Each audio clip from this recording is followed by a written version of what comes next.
Time in Pink Floyd changed pop forever.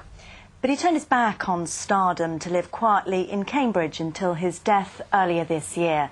Now his house and all that was in it is up for sale. Anna Todd has been round for a look.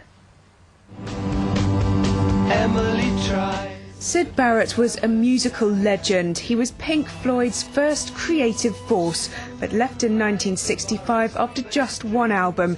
He became a recluse, his mental deterioration blamed on drugs. And this is where Syd ended up. Until his death in July, home was a 3-bedroom semi in Cambridge. The house is now on the market, offers coming in over the guide price of £300,000. It would be nice to be able to sort of update the house in sympathy, so keeping some of his colour schemes and some of his patterns, but tidying them up as you would with a record. Certainly on his later 2 albums, he would put down the ideas, and then the producer would tidy them up and make them ready for product. So you could effectively do the same with the house. Syd's eccentricities are everywhere. His taste in decor was as psychedelic as the music he was famous for. He loved DIY, but was absolutely terrible at it. He chose which bedroom to sleep in, depending on his mood.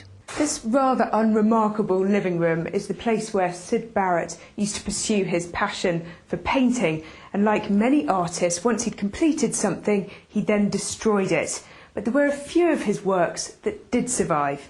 Those paintings will be auctioned in November, along with Syd's furniture, homemade speakers, a table made taller with Syd's own special leg extensions, even the bike from that song. The collection of things we've removed from his house have got no real order, and they're so random.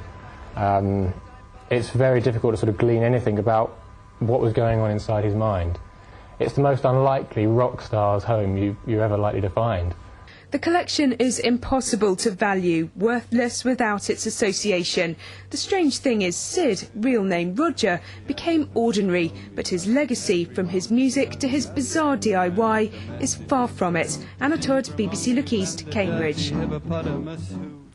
Fascinating, isn't it? Bizarre DIY, absolutely. I think it's rather nice that he wasn't very good at DIY.